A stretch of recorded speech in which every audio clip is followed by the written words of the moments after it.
नमस्कार पहलवान जी। नमस्कार। आपका नाम पहलवान जी? मोहम्मद नईम चौधरी लियाज और वकील साहब। आपके पिताजी का नाम? लेट चौधरी मोहम्मद मोमीन। आपके गुरुजी का नाम? लल्लो उस्ताद ओमयामशाला बेगम बाज़ार। आप कौन से अखाड़े से ताल्लुक़ रखते हैं काका? लल्लो उस्ताद बेगम बाज़ार। पहलवान जी, आपकी पहलवानी की लाइफ कैसा चालू हुई थी? मेरे बचपना जो है, मेरा घर स्टेट सेंट्रल लाइब्रेरी के पीछे उस्मान शे में था। वहाँ सब पहलवानों का घर था, तो मैं पहलवानों को देख के खुश होता था। और मैं, हमारा एक दोस्त था बाबू जानी बोल के, रात के टाइम उस्मान शे में छोटी तालीम है लल्लो उस्ताद की, वहाँ जाके हम लोग मेहनत करते थे। उसके बाद ये बड़े पहलवानों के साथ मेरे ताल्लुकात हुए उस्मान शे के, जैसा लक्ष्मी नारायण यादव पहलवान मरहूम है, पूनम चंद है, नंदलाल है, मोहन पहलवान तो खैर मेरे साथ के हैं। इन लोगों से मेरे ताल्लुकात हुए और मैं जो पहलवानी में आगे बढ़ा। हम जब पहलवानी करते थे, गरीबी का दौर था, मेरे दोस्तों जो थे वो लोगों के साथ रह के हम पहलवानी करें। और मैं लक्ष्मी नारायण पहलवान दिल्ली में भी रहे 1-2 बड़े महीने। मैं लाला पहलवान, पुन्नू पहलवान, मोहन पहलवान कोल्हापुर को गए थे स्टार्टिंग शुरू में, 2-2 महीने रहे। फिर लेकिन यहीं सुबह शाम छोटी तालीम में हमारी और बड़ी तालीम में जाते थे हम लोग। वहाँ बड़ी तालीम में बहुत बड़े बड़े पहलवान आते थे, जैसा लक्ष्मी नारायण पहलवान है, मरगेश मुन्ना भाई है, और बाबूलाल भाई है, किशन भाई है, और बड़ा कृष्णा है, और बिरजू मुन्ना है, भैयालाल जितेंद्र था, भैयालाल थे, लाला पहलवान। ऐसा हम लोगों का पूरा ग्रुप था, एक 20-25 पहलवानों का। वो जाके करते थे हम लोग सुबह शाम। और हमको बहुत शौक़ था पहलवानी का। और जब कुछ दंगला भी होते थे मट्टी के, अब मैच चल रहा है, थ्रो ऑफ इंडिया में मैच चल रहा, यहाँ भी हैदराबाद में मैच ही चल रहा। डॉक्टर फिलसुकर की सदारत में होता था दंगल। 1976 में लक्ष्मी नारायण पहलवान आंध्रा केसरी लड़े थे। 2 पहलवान को से शिकस्त देने के बाद अभिमन्यु पहलवान से फाइनल में 27 मिनट तक कुश्ती चली। रूल नहीं होने के रूल था, उस वजह से उनकी कुश्ती बाहर गिरी हो गई थी। बाहर गिरे दोनों पहलवान, फिर उठा के बीच में लड़ाए। हमारे घर में बहुत गरीबी थी। मेरे बचपन में हमारे वालिद गुज़र गए। मेरे 2 बड़े भाई थे, दोनों भी अब गुज़रे हुए हैं। वो लोगों की रेख देख में मेरी पहलवानी होती थी। और हम पूरा, हमारे घर वालों को भी पहलवानी से वो था, इंटरेस्ट था, दिलचस्पी थी, तो हमारे घर वालों को, और वो करते थे। और मेरे को खुद ये दौर में सिर्फ अपने को शौक़ रहा तो पहलवानी का पहलवान बनता, बड़े बोले तो भी कुछ भी नहीं होता। हम लोगों को बहुत शौक़ था और बहुत उसमें रहे हम लोग। मेरी पुन्नू पहलवान की, लक्ष्मी नारायण पहलवान के तो हमारे घरेलू ताल्लुकात हैं उनकी बहुत। लक्ष्मी नारायण पहलवान का बहुत बड़ा ताउन था मेरे पीछे। लक्ष्मी नारायण पहलवान बहुत हेल्प करते थे हर मामले में मेरी। कहाँ गए तो वहाँ हम दोनों मिल के जाते थे, कहाँ गए तो यहाँ तक कि हम दिल्ली भी गए थे, मैं लक्ष्मी नारायण पहलवान। फिर उनकी माता जी का इंतकाल हो गया तो फिर आ गए, फिर बाद में फिर गए थे। फिर हम लोग 1978 में वापस आए, नंदू की शादी के लिए आए थे हम लोग, फिर वापस नहीं गए दिल्ली। पहलवान जी, आपके पहलवानी के टाइम में पहलवानी का दौर कैसा था? कौन से तकलीफ़ें उठा के पहलवानी करे थे आप? हम लोग कारोबार करते पे पहलवानी करे, कहीं फिरते नहीं थे। हमको पहले का पहलवानी भी उतनी होती है और कारोबार भी वही था।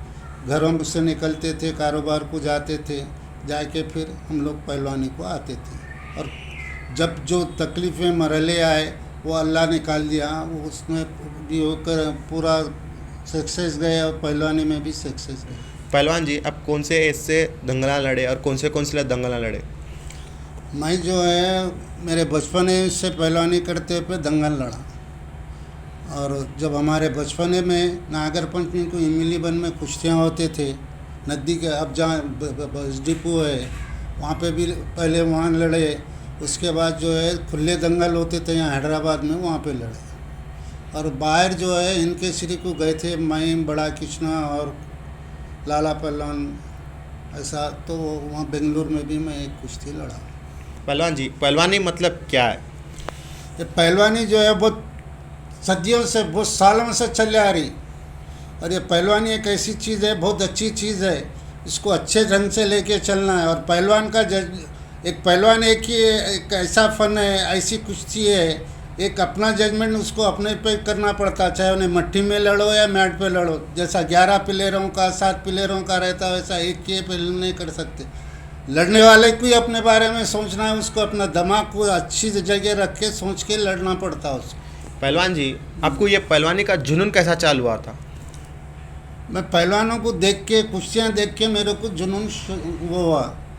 जैसा अब हमारी तालीम में, लल्लू उस्ताद की तालीम में बड़े बड़े पहलवान थे, हैदराबाद में बड़े बड़े पहलवान गुजरे, उनको देखने के लिए देख के मेरे को एक जुनून हुआ, मैं भी ऐसा करूँगा, ऐसा बनूँगा बोल के वो जुनून था मेरा। पहलवान जी, आपके रोल मॉडल कौन थे पहलवान जी?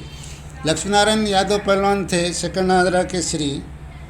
और उन्होंने बहुत, उससे मेरे को बहुत ख्वाहिश से वो करते थे। और जब हमारी तालीम में 20-25 पहलवान रहते थे, एक सपोर्ट कर लेते थे।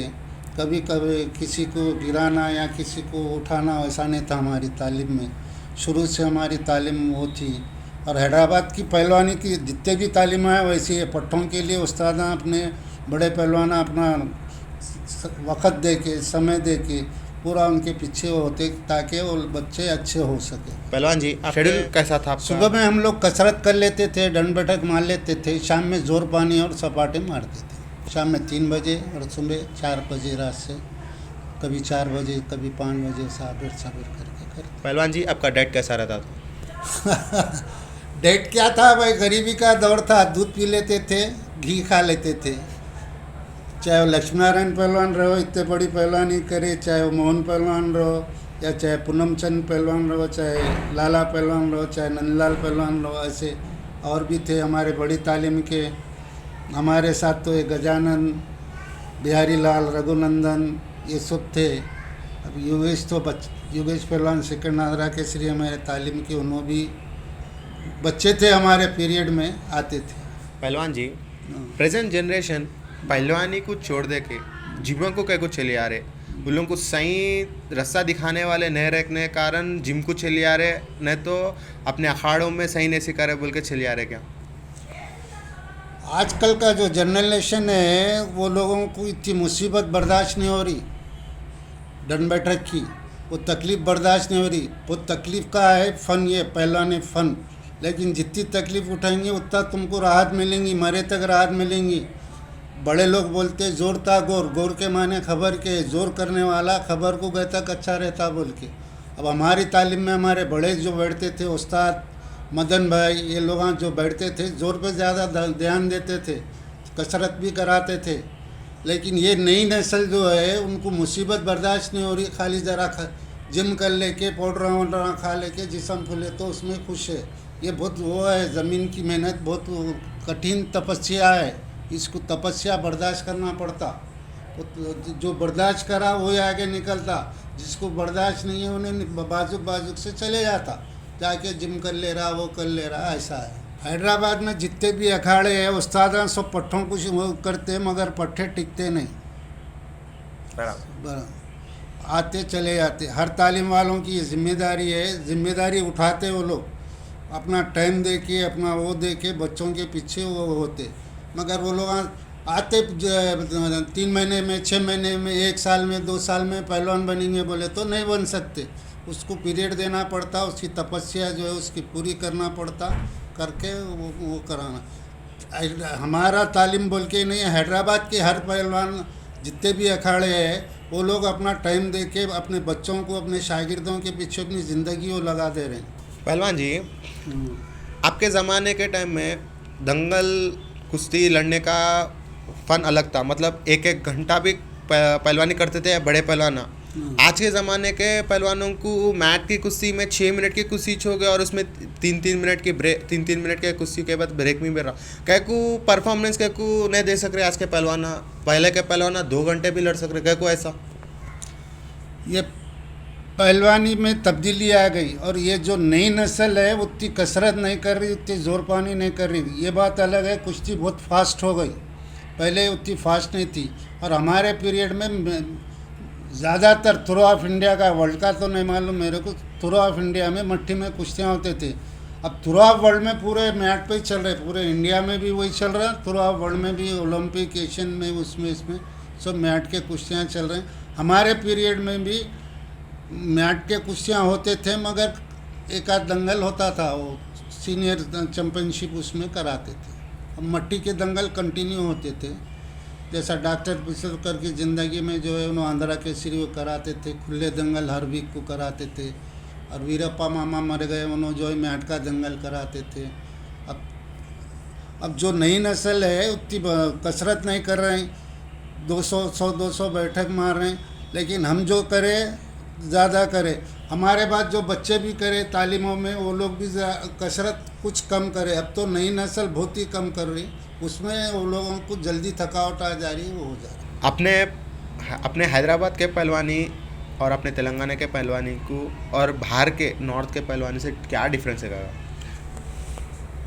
तेलंगाना में कुछ ऐसे डिस्ट्रिक्ट है, आरा डिस्ट्रिक्ट में पहलवानी अच्छी है, बाकी के डिस्ट्रिक्ट में नहीं है। हैदराबाद तो तेलंगाना की वो है, कैपिटल सिटी है, यहाँ पे पहलवानी अच्छी है। अब नॉर्थ की जो पहलवानी है वहाँ पे बचपने से लेके पहलवान बने तक अखाड़े में रहता पहलवान। अब जैसा सतपाल पहलवान थे, 10-15 साल में बड़े पहलवान बने, संजय पहलवान थे, विजय कुमार पहलवान थे, ये लोग पूरी पहलवानी पे वो करे, वो है। और महाराष्ट्र में भी एक से अलग पहलवान गुजरात से, जैसा दादू चोगले, चंपा मुदनाड़े, गणपत अंदड़कर पहलवान, श्रीपति खसनागड़े, दीनानाथ पहलवान, ये लोग, मोहम्मद अनी पहलवान, ये एक से अलग पहलवान गुजरे। रसूल पहलवान और इस्माइल पहलवान, ये सब महाराष्ट्र के। और इधर दिल्ली में एक से अलग पहलवान निकला, और हर टूर्नामेंट, छोटे से बड़े से टूर्नामेंट लड़ते, उसमें वो लोगों की पहलवानी आगे निकलती। और वो लोगों का माहौल पहलवानी का ये सिर्फ पहलवानी ही करना है, उनको दूसरा कुछ भी नहीं करना है। और दूसरी बात ये है, गवर्नमेंट के जामा मिलते, रेलवे में मिलते, उसमें मिलते, वो हिसाब से भी वो लोग पहलवानी के ऊपर ध्यान दें। प्रेजेंट जनरेशन को क्या एडवाइस देना चाह रहे हैं आप? मेरा एडवाइस एक ही है, करने वालों को इंटरेस्ट रहा तो तालीम के बड़े लोग उनको कराते। मेरे करने वालों को इंटरेस्ट नहीं है तो कितना भी बोलो कुछ होने वाला नहीं है। करने वालों को इंटरेस्ट रहना, वो लोग तालीम को जाना, और अपने तालीम के बड़े पहलवानों को, जो भी है सीनियर पहलवान, उनको बोलना तुम आओ अखाड़े को ज़रा हमको बताओ, बोले तो वो लोग आते, अपना टाइम देते, और वो बच्चों के पीछे मेहनत होते, वो होता। यही है। बहुत बहुत शुक्रिया, मैं ज़्यादा टाइम ले लिया आप लोगों का। मेरे से कुछ गलती भी होगी तो मैं आप लोगों से माफ़ी चाहता हूँ।